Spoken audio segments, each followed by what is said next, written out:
우리 저번에 한맥증권 얘기하면서 팻핑거 얘기를 했었잖아. 그래서 오늘은 그거랑 비슷하게 좀 꼬리에 꼬리를 무는 다른 얘기를 하나 해보고 싶어가지고 가져왔어. 바로 삼성증권 유령 주식 배당 사건이야. 들어봤지? 들어봤죠. 그때 뉴스에서 엄청 나왔던 기억이 있어요. 심지어 나는 그 당시에 내가 증권부에서 삼성증권 출입 담당이었거든. 그러니까 우리 회사에서 그 사건을 내가 커버해야 되는 거였어. 그래서 누구보다 밀접하게 이 사건을 지켜봤기 때문에 오늘 그 당시 정말 생생하게 기억나는 그 당시의 일을 얘기를 해주려고 해. 출입 기자로서 이 큰 사건을 취재하는 것만으로도 전 약간 상상만 해도 좀 부담이 엄청 되는데요. PTSD 온다. 아직도 생각나는 게 그때가 2018년 4월 6일이었어. 날짜까지 기억하시는구나. 그때 이제 우리 9시 반 보고를 마치고 이제 잠깐 조금 놀아볼까? 아침에 잠깐 이렇게 있는데 한 9시 40분, 50분쯤 증권부 단톡방에서 나를 막 찾는 거야. 싫어요. 수지야, 삼성증권 주가가 지금 이상하다. 11%까지 훅 빠졌다가 다시 회복해서 이거 주가 움직임이 좀 이상한데 한번 살펴봐라 라고 하는 거야. 그래서 그때까지는 별 생각이 없었지. 뭐야, 뭐 어디 증권사 주문 실수인가? 아니면 뭐 악재가 있었나? 뭐지? 이렇게 알아보는데 점점 삼성증권 직원들 계좌에 돈이 많이 들어왔다. 뭐 이런 얘기들이 점점 들리기 시작하는 거야. 그래서 좀 뭔가 이상하다라는 생각을 하던 차에 시간이 좀 갔는데 좀 비하인드 얘기를 해주자면 그날이 삼성증권 당시 사장님하고 나랑 우리 부장 모시고 점심을 가는 날이었어.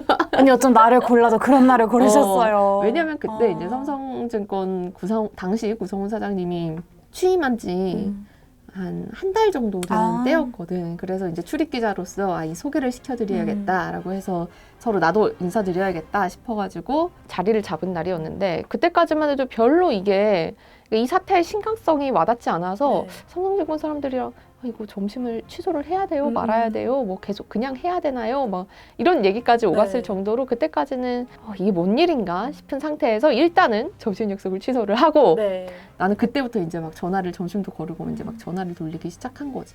이게 심각한 건가? 느낌이 안 들었던 이유는 또 하나 뭐냐면 주가가 11%까지 빠졌다가 다시 3% 빠진 정도로 올라왔거든. 그래서 어딘가 뭐 누가 주문을 잘못 냈구나 정도를 생각을 하고 전화를 돌리는데 이게 심상치가 않은 거예요. 알고 보니까 삼성증권에서 배당을 하잖아. 주식에 배당을 하는데 이 일반 사람들이 가진 주식에 대해서 배당금을 입금해 주는 거는 예탁결제원을 통해서 나가는데 이 삼성증권 직원들이 가지고 있는 우리사주가 있잖아. 이 우리사주에 들어가는 배당은 삼성증권이 직접 주게 되어 있는 거야. 예탁원에 통하지 않고 바로. 그런데 이 삼성증권에서 우리사주에 대해서 배당금을 지급하는 과정에서 원래 한 주당 1,000원을 줘야 되는데 이 원래 배당이라는 게 돈으로 주는 것도 있지만 주식 배당도 있잖아. 그러니까 시스템상에 원과 주를 선택을 할 수 있었던 거야. 1,000원을 줘야 되는데 1,000주를 준 거지. 원래는 배당금이 28억 3천만 원이 나가야 되는데 원을 주로 주니까 28억 3천만 주. 그럼 얼마어치예요? 그러니까 당시 주가 기준으로 112조 7천억 원을 뿌려버린 거야. 우리가 삼성증권 직원이라고 해보자. 갑자기 계좌에 500억이 들어왔어. 500만 원도 전점 좋거든요. 근데 500억이라고 500억이 들어왔어. 저는 근데 좀 무서워서 이게 뭐지 하고 좀 사내 커뮤니티라든지 그런 데 물어보든가 그랬을 것 같아요. 보통 같으면 경제처럼 이게 무슨 일이야? 무섭기도 하고 이거 분명히 뭔가 잘못됐어 라고 생각하는데 어떤 사람들은 이거 내 잘못으로 들어온 돈이 아니잖아. 그럼 누군가 실수라는 거는 인지를 하고 있지만 내 잘못이 아니라 그 사람의 실수고 주식을 파는 거는 그냥 내가 자유니까 확 팔아버린 사람들이 있었던 거지. 그러니까 주가가 갑자기 11%까지 확 급락을 해버린 거야. 주식을 잘못 받은 사람들이 총합하면 2,018명이었다고 해. 근데 그 중에서 정말 악질적으로 주식을 판 사람이 한 16명 정도야. 그러니까 뭐 시험 삼아 이상해서 한 주 팔아본 사람, 한 주 팔고 뭐 리포트한 사람 이런 사람 말고 정말 고의성을 가지고 대량의 주식을 팔아서 이 주가를 떨어뜨린 사람이 16명 정도인데 이 사람들이 얼마나 고의적으로 주식을 팔았느냐 하면 이 재판에서 드러난 게 예를 들어 한 팀이 모여서 이렇게 4명이 회의실에 딱 모여 있어. 그래서 회의를 하면서 파는 거야. 야 이거 팔아 괜찮아. 팀장부터 팀원까지. 또 어떤 사람은 그 와중에 주식의 기본 거래 원칙, 분할 매도의 원칙을 정확하게 지키셔서 그 와중에 조금 더 수익을 내시려고 네. 분할 매도를 하신 분도 있고 그러니까 알고서 팔았다고밖에 할 수 없는 상황인 거지. 근데 그럼 삼성증권은 어떻게 대응을 한 거예요? 그러니까 일단 이 배당이 지급이 된 게 9시 반이었어. 네. 그리고 1분 있다가 그 배당을 입금하는 담당자가 잘못됐다 라는 거를 인지를 해. 네. 그래서 바로 보고를 하고 그리고 8분 뒤인 39분에 이 증권관리팀장이 전화로 본사에다가 보고를 해. 그리고 45분에는 직원들한테 이거 팔지 말아라 라는 전화를 사내에 네. 돌렸어. 그리고 51분이 되면 이 사내 커뮤니티, 사내망에다가 이거 주식 팔지 마세요 라고 몇 차례 글을 올리게 돼. 20분 만에 사실 알아차리고 이제 공지를 딱 한 거네요. 그런데 그것보다 더 빨리 팔 사람은 이미 다 팔았던 거지. 그리고 심지어는 팔지 마라 라는 유선 연락이 있었을 때도 불구하고 판 사람도 있었어. 근데 사실 팔아버리면 끝난 거니까 뭐 아무리 이렇게 팔지 마세요 해도 팔 사람은 다 팔았겠네요. 근데 일단 판 주식에 대해서는 어차피 없는 주식이 이렇게 팔린 거잖아. 네. 그러니까 삼성증권도 사태를 간파를 하고 빨리 이 없는 주식을 시장에서 사들여가지고 흡수를 해버리긴 했어. 네. 그러니까 11% 떨어졌다가 다시 3% 정도로 올라가서 유지가 됐던 거지. 그러면 아까 그 판 사람들은 어떻게 됐어요? 일단 뭐 사내 징계, 금감원 징계는 당연히 받는 거고 네. 자본시장법 위반으로 기소가 됐어. 그래서 고의성 그리고 얼마나 매도했는지 이 매도 규모에 따라서 많게는 징역 1년 6개월에 집행유예 3년 아니면 벌금 1,000만 원에서 2,000만 원 정도의 벌금 형이 때려졌고 네. 그러니까 이 삼성증권 사태와 관련한 소송이 크게 세 줄기가 있는데 이제 첫 번째는 형사야. 그래서 이렇게 끝난 거고 네. 두 번째는 삼성증권이 아까 시장에서 없는 주식을 다 사들여가지고 흡수를 해버렸다고 했잖아. 네. 그럼 거기에 쓴 돈이 있겠지. 네. 그 돈을 먼저 쓴 다음에 근데 책임은 그 직원들한테 있다라고 해서 손해배상 청구를 해. 회사가 직원한테 손해배상 청구를 한 거예요? 왜냐면 그 사람들이 팔아서 네. 회사가 사태를 수습하는데 한 90억 정도를 썼으니까 손해배상 청구를 하는데 네. 이 배상 금액은 47억 7천만 원이야. 네. 그러니까 이거를 13명 아까 그 많이 판 사람들 네. 네. 47억 7천만 원을 나눠서 배상을 해야 돼. 사실은 손해액은 훨씬 더 큰데 법원에서는 삼성증권의 잘못도 있으니까 손해액 전부를 손해배상을 할 수는 없고 반반씩 부담해라 라고 해서 13명이 일단 47억을 배상을 해야 되는 거지. 네. 그리고 마지막이 가장 최근의 소송인데 일단 삼성증권 직원들은 아까 처음에 형사적으로 유죄 판결을 받았잖아. 네. 그 당시에 삼성증권 주주들이 있었을 거야. 그치? 근데 삼성증권 주주들 입장에서 이 판결이 굉장히 재미있는데 어떻게 소송을 내냐면 삼성증권한테 소송을 걸어. 네. 형사적으로 유죄를 받은 너희 직원들이 주식을 고의로 매도를 하고 그런 배당금 사고를 일으켜서 나의 주식이 손해를 입었다. 이거에 대해서 배상을 하라는 거야. 그러니까 사실 재밌는 게 뭐냐면 예를 들어서 아까 그때 11% 떨어졌다고 했잖아. 네. 그러면 11% 떨어져서 판 사람들은 이미 삼성증권이 다 배상을 해줬거든. 사고 당시에. 네. 근데 이 사람들은 뭐냐면 그러니까 이 사건만 없었으면 삼성증권 주가가 더 높았을 텐데 회복을 하지 못해서 나에게 손실을 입혔기 때문에 이거에 대해서 삼성증권이 배상을 하라는 거야. 근데 사실은 좀 헷갈리지. 네. 왜냐하면 어떤 회사가 고의적으로 주가 조작을 한 게 아니고 뭔가 잘못을 해서 주가가 떨어졌을 때 예를 들어 대표자가 횡령 배임을 해서 주가가 떨어졌다. 그러면 주주들한테 이 손해를 배상을 해줘야 되는 걸까? 그니까요. 저도 그게 좀 헷갈리는 부분인 것 같아요. 그래서 법원이 판결을 어떻게 냈어요? 법원은 투자자들의 손을 들어줬어.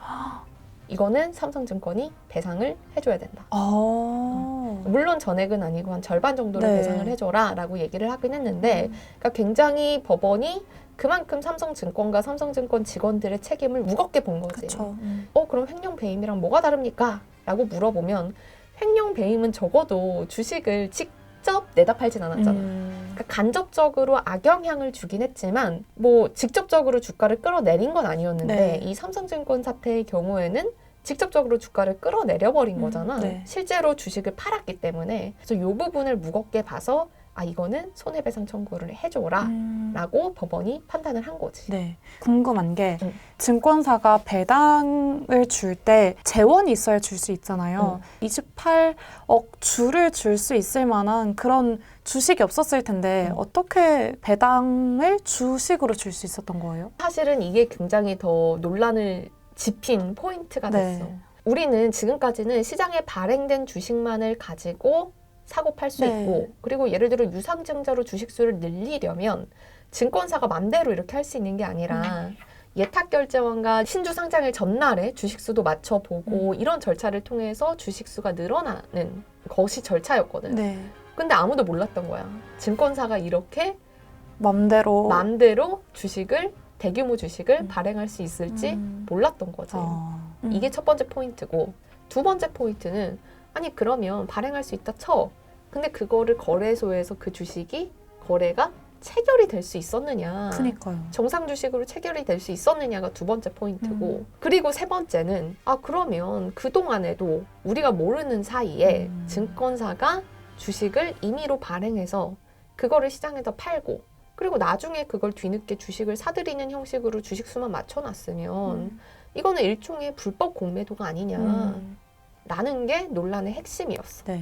그러면 공매도인 거예요? 그러니까 논란의 핵심이 공매도까지 붙기는 했지만 사실은 공매도는 아니라고 봐야 돼. 왜냐하면 핵심은 이 주식이 발행됐고 거래가 체결이 됐잖아. 근데 이 거래가 체결되는 과정에서 주식을 진짜 주식으로 인식을 한 거지. 네. 그러니까 원래 공매도를 할 때는 업팅 룰이라는 게 적용이 되는데, 예를 들어 시장가보다 공매도가 더 싼 가격에 팔 수가 없는 거야. 그거보다 높은 틱에 주식을 팔아야 되는 건데, 그러니까 말 그대로 공매도가 주가를 끌어내리지 못하도록 하는 게 이제 업팅 룰인데 그런 게 하나도 적용이 안 된 거지. 그러니까 그냥 일반 주식이 있는 것처럼 그러니까 생각이 시장가보다 돼서, 싼 가격에도 막 팔리고 그러니까 주가가 엄청나게 떨어졌었던 거야. 네. 그러면 포인트는 사실 이거를 어떻게 정상 주식으로 인지했냐, 요게 문제인데, 그러니까 아까 말한 대로 원래 유상증자하고 주식수 늘릴 때는 예결원이랑 증권사가 협의를 해서 하는 게 일반적이었는데 그리고 그렇게 해야 상장이 되는 줄 알고 있었는데 그게 아니었던 거지. 근데 다들 모르고 있었대요, 이 사실을. 당연히 안 되는 줄 알았겠다. 당연히 안 되는 줄 알았던 거야. 그리고 이게 자동화돼 있지 않고 사람이 직접 이렇게 입력을 해야 되는 시스템이었던 거지. 그러면 이런 의문이 생기지. 그러면 그동안 증권사가 맘대로 주식을 막 늘리고 줄이고 했을 수도 있는 거 아니냐? 라는 의문이 남을 수 있는데 사실은 그건 아니야. 예탁결제원이 실시간으로 이 회사의 주식수를 모니터링하는 시스템은 없어.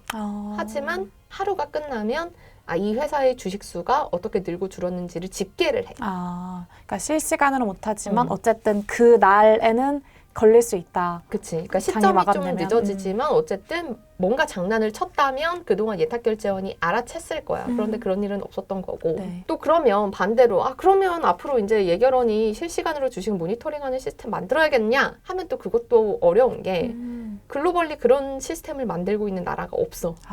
그럼 해외는 어떻게 하고 있느냐. 대신에 이런 일이 만약에 생겼을 때 과징금을 너무나 막대한 과징금을 내야 되기 때문에 정말 증권사의 내부 통제 시스템, 예를 들어 아까 주를 원으로 잘못 착오하지 않도록 이런 식의 내부 통제 시스템을 굉장히 강력하게 하고 있는 거지. 사실 들어보니까 삼성증권의 책임도 있지만 정말 뭐 시스템이 미비한 그런 원인도 있는 것 같은데 이 사태의 원인은 어떤 걸로 봐야 되는 거예요? 보통 한 가지 큰 사건이 벌어지려면 수십 가지 우연과 실수와 잘못들이 겹쳐서 일어난다고 하잖아. 그날 삼성증권에는 배당금 지급 업무를 6년 동안 담당해왔던 베테랑 직원이 있었는데 그날 하필 휴가를 갔어. 하필. 그래서 다른 직원이 그 업무를 했어. 그리고 팀장도 확인은 하긴 했지만 정말 루틴한 일이잖아. 그쵸. 감히 뭐 상상조차 할 수 없는 실수잖아요. 사소한 실수잖아요. 그래서 알아서 잘했겠거니 하고 전날에 이미 결제를 끝내버렸어. 손으로 직접 배당금을 입력을 해서 넣는 이 시스템상의 미비. 그리고 이 주식수를 실시간으로 모니터링하지 못하는 시스템상의 한계. 이런 다양한 것들이 겹쳐서 이런 정말 우리나라 증권사의 흑역사가 하나 또 탄생을 했던 거지.